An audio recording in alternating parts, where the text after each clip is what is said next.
Good morning. It is 6:44. Welcome back into Great Dates Tuesdays. You know what Tuesday means. It's time to visit with Ron, the car guy from Westside Auto Pros, as we try to give you tips and things you probably didn't know about your car, or if nothing else, remind you of some things about your car. The reminder is the big thing. Absolutely, absolutely. And in preparing for today's show, I went through and I made a list. It was pretty extensive about some of the most expensive mistakes that I see people make with their car.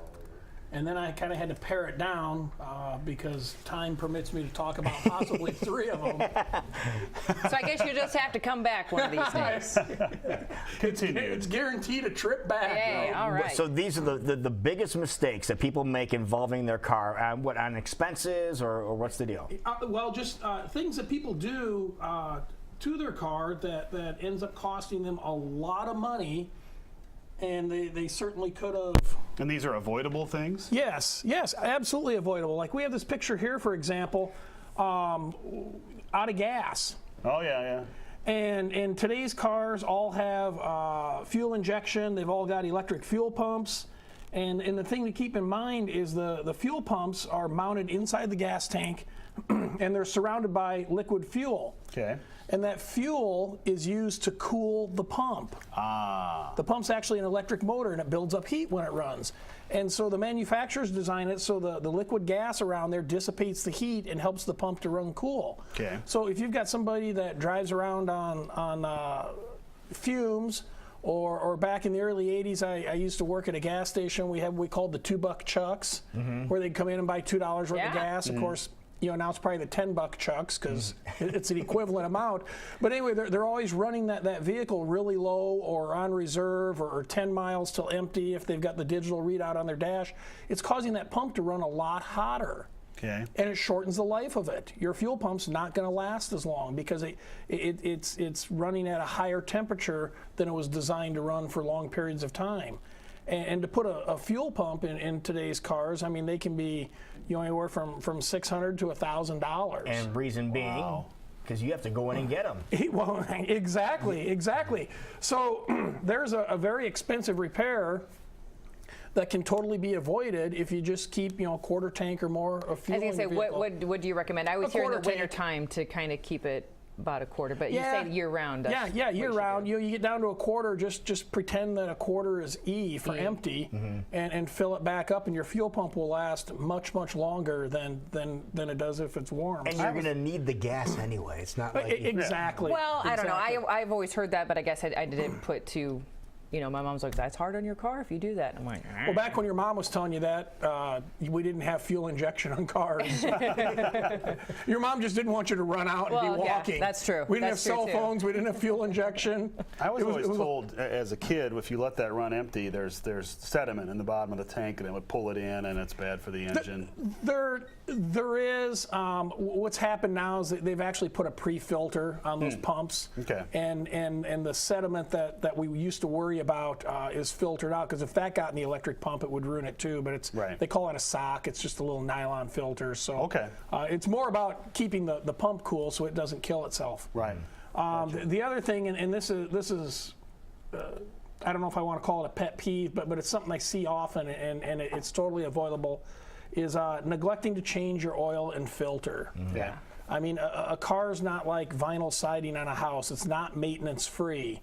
And what's happened is over time, the manufacturers have increased the drain intervals on oil, and they've put maintenance lights on telling you when to change the oil on your vehicle. And there's no wiggle room. I mean, if that maintenance light comes on and says change oil, it means like go get it changed. Not change it next week, change it 2 weeks from now.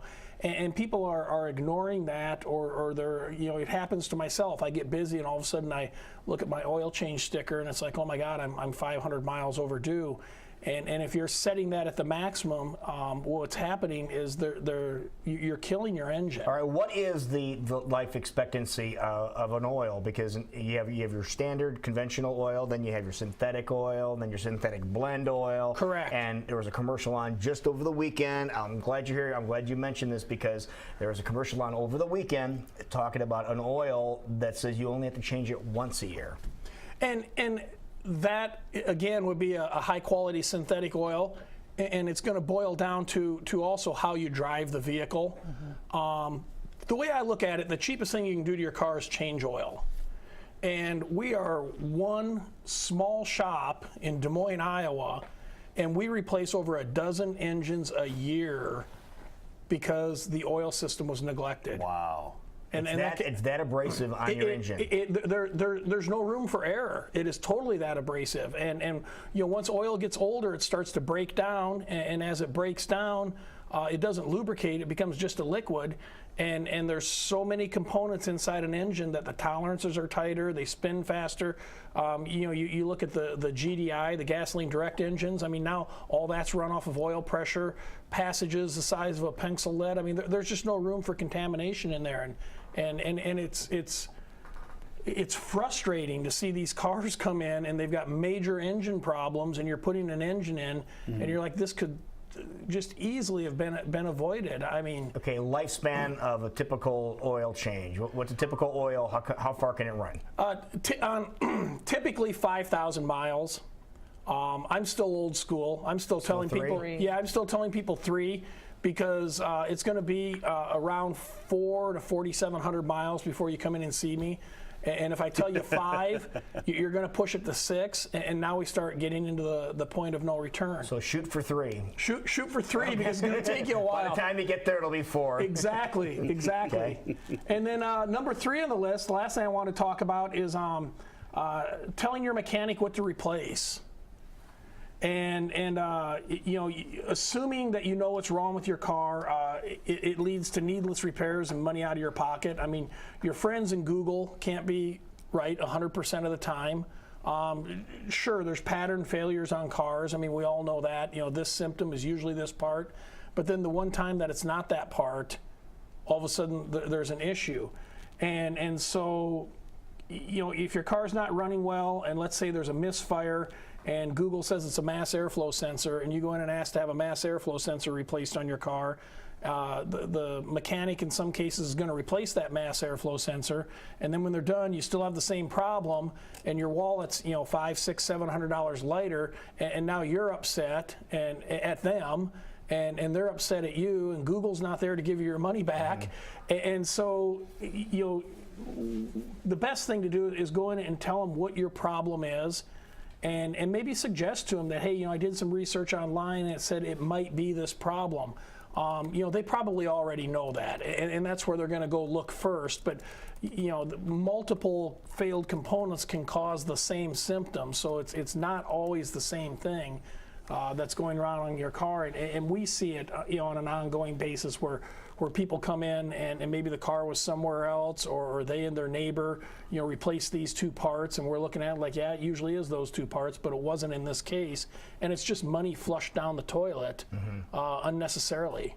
So be careful what you ask for when you come in. Like, let them do the investigating. Exactly. You don't go into a doctor and ask to have your appendix removed. You go in and tell them what the symptom is. Right. Exactly. So. And then the mechanics are basically your car's doctor. Absolutely.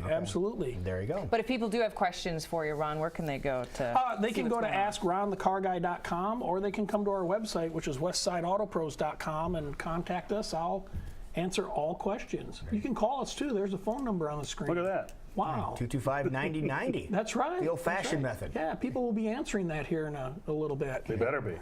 Perfect, Ron the Car Guy. Well done as